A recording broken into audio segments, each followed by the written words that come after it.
600 black men, 399 with syphilis, and 201 without the disease, were induced to participate in the experiment.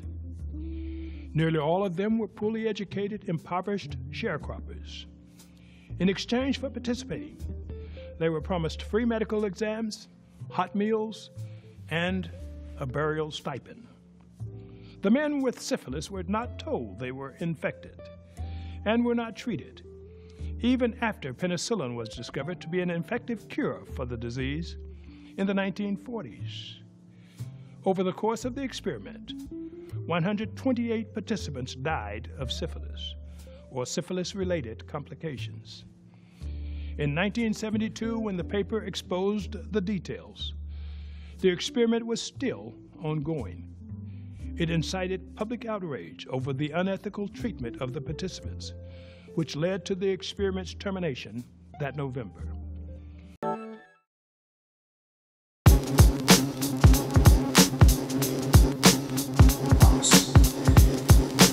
The governor and his Department of Environmental Quality switched through the emergency management, switched the water source in Flint. Declined to use a form of corrosion control that would have cost less than $200 a day.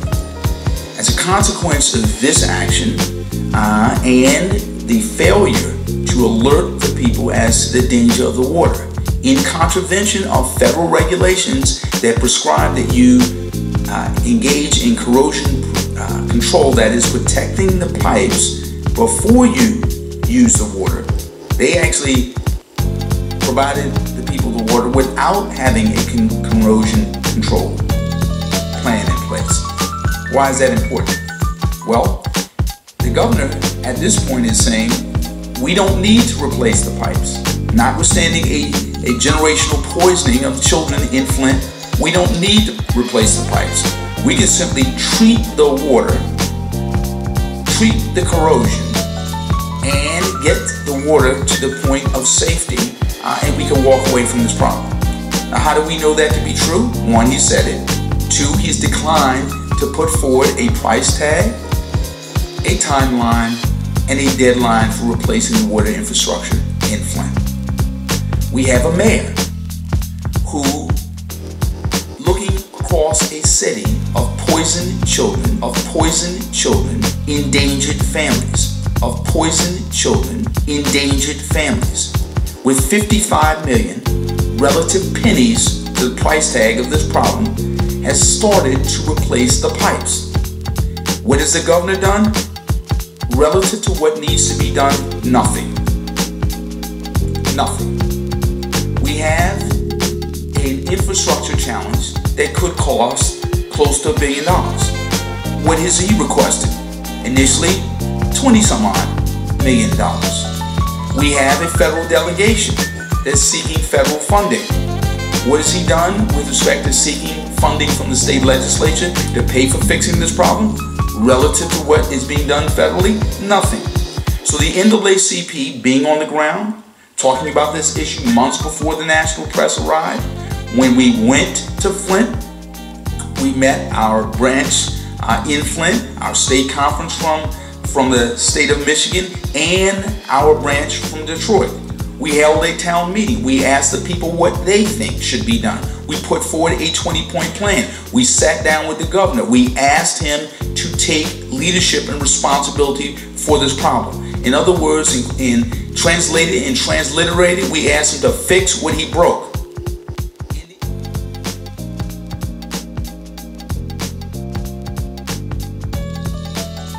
This is from the New York Times. These are maps of diabetes. The top map is New York City. Everybody's drinking the same drinking water. The darkest areas on the top is Harlem, where the African Americans predominate in the community. The African Americans predominate in the community. And then Bronx, the Bronx, and is it Queens? I don't know New York City very well. But two other areas where minorities and poor live.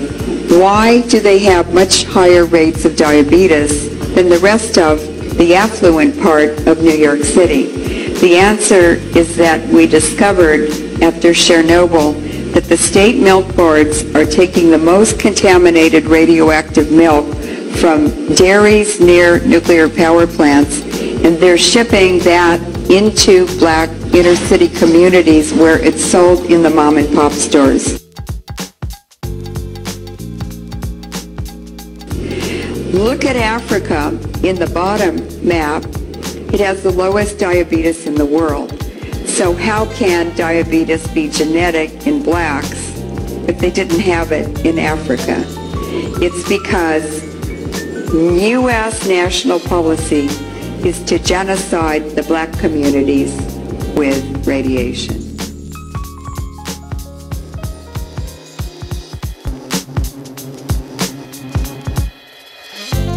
This next story is so unbelievable, we didn't think it could possibly be true. But after receiving thousands of records and declassified reports from the Army, it's confirmed that during the Cold War, the United States military conducted secret tests on unsuspecting people in the city of St. Louis. A local sociologist will make her findings public tomorrow, but she spoke first to the I-Team's Lisa Sigmund. Lisa Martino Taylor's life work has been to uncover details of the Army's ultra-secret military experiments carried out in St. Louis and other cities during the 1950s and 60s. This study was secretive for a reason. They didn't have volunteers stepping up and saying, yeah, I'll breathe zinc cadmium sulfide with radioactive particles. These Army archive pictures show how the tests were done in Corpus Christi, Texas in the 1960s. In Texas, planes were used to drop the chemical, but in St. Louis, the Army placed chemical sprayers on buildings and station wagons. City officials were kept in the dark about the tests. The Cold War cover story was that the Army was testing smoke screens to protect cities from a Russian attack. The truth, according to Martino Taylor, was much more sinister. It's pretty shocking. The level of duplicity and secrecy. Clearly, they went to great lengths to deceive people.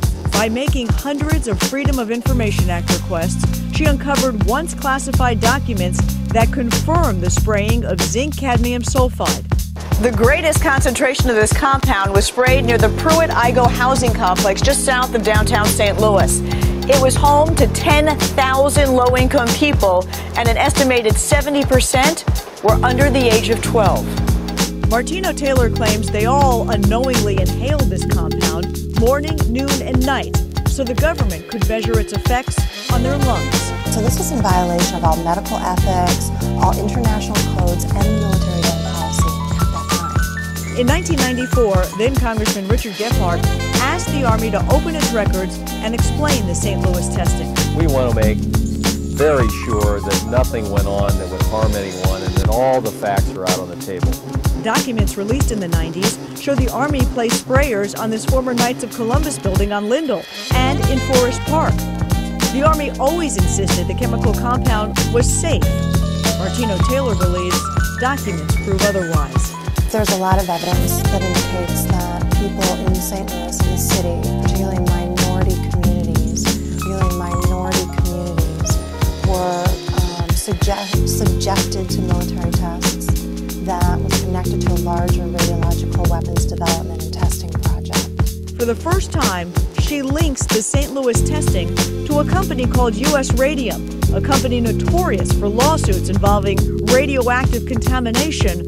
The Army admits it added a fluorescent substance to the zinc cadmium compound. Details of whether it was radioactive remain secret. Documents uncovered to date indicate the Army never conducted follow-up studies to see whether the compound caused long-term health issues.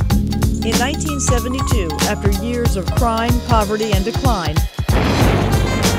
the government destroyed the Pruitt-Igoe housing complex. Lisa Sigmund, News Channel 5, I-Team. Now, the company U.S. Radium no longer exists.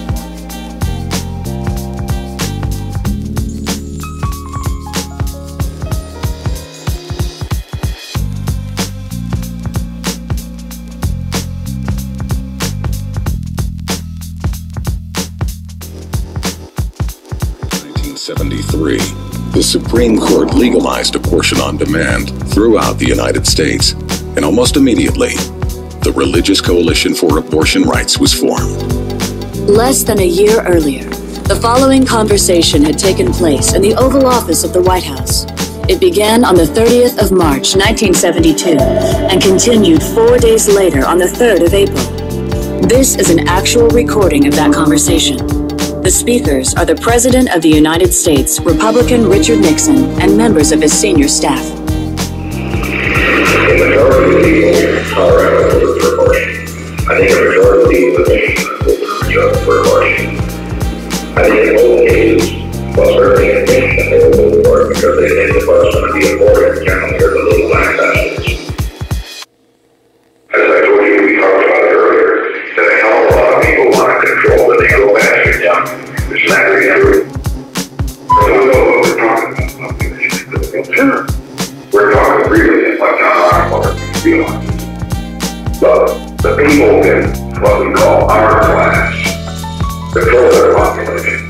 Sometimes they'll have fans, 6 or 7 or 8 or 9. But it's an exception. The people who don't control their families are people that, the people that shouldn't have kids. Now that's the black population. Black in the city of San Francisco has gone from 3,000 right after World War II to where they represent 30% of the population of San Francisco. Yes, sir. The Religious Coalition for Abortion Rights was originally created with the financial backing of John Rockefeller, and its current president is an African American who was once appointed to the Washington, D.C. City Council by Richard Nixon.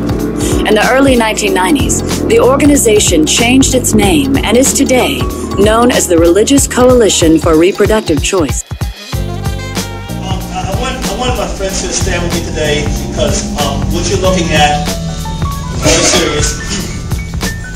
In this 21st century, we are going to be extinct. We are headed for a genocide of black folks in this country. But this illegal immigration invasion is hurting everybody, all of you got the issues. We're all fighting from your angles. It's wonderful.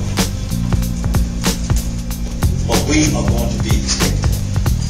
There is what we call ethno-racial cleansing of black folks, completely out of the LA area and out of the bounties of this nation. In fact, out of our very civil rights.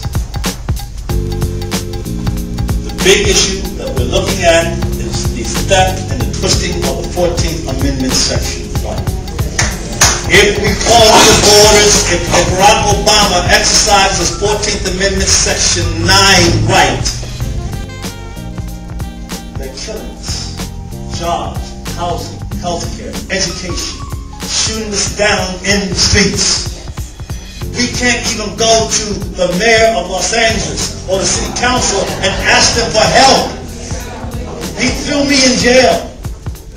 We can't even go to the black elected officials. Perry, Parks, Wesson, they will not do it, yet they see us dying. We're going to do something, folks, and I hope you don't misunderstand. I hope you know our spirit for what we, I'm going to say forgive for what we're about to do.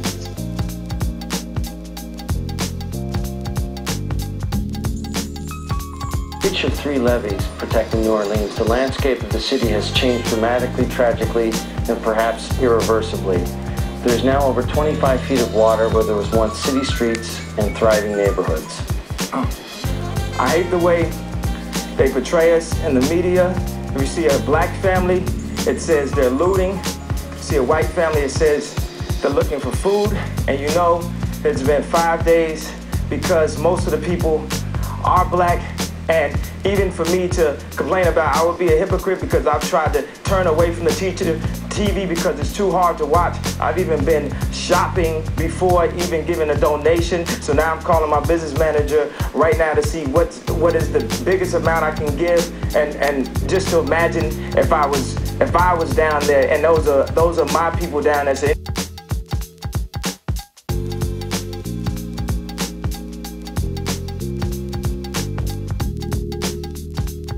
those are my people down there. So anybody out there that wants to do anything that we can help with the setup, the way America is set up to help the poor, the black people, the less well off as slow as possible. I mean, this is, Red Cross is doing everything they can. We already realize a lot of the people that could help are at war right now, fighting another way, and they've given them permission to go down and shoot us. And subtle, but in even many ways more profoundly devastating, is the lasting damage to the survivors' will to rebuild and remain in the area. The destruction of the spirit of the people of southern Louisiana and Mississippi may end up being the most tragic loss of all. George Bush doesn't care about black people. Please call. Surprisingly, maybe not surprisingly, one of the subjects that's gotten the most attention in the last couple of days is what you write about Kanye West and what he said about you after Hurricane Katrina. Yeah. George Bush doesn't care about black people. He clearly has heard the furor over that, and he has read the headlines. He stopped by to see me yesterday. Oh, really? And I want to play you a small portion of what he said because he seems to have changed his tone rather dramatically. I would tell George Bush, in my moment of frustration, I didn't have the grounds to call him a racist. But I believe that in a situation of high emotion like that, we as human beings don't always choose the right words. And that's why he seems to have regret. What's your reaction? I appreciate that. It wasn't just Conway. Now, how do I know that the white people know that we are going to come up with a solution to the problem?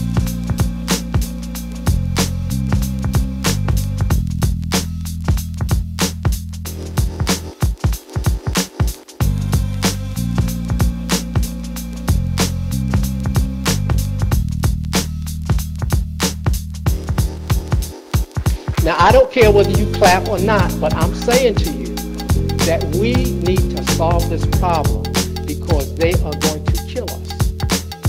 And I will leave on that. So we have to just set up our own system and stop playing and get very serious and not be diverted from coming up with a solution to the problem. And the problem on the planet is white people.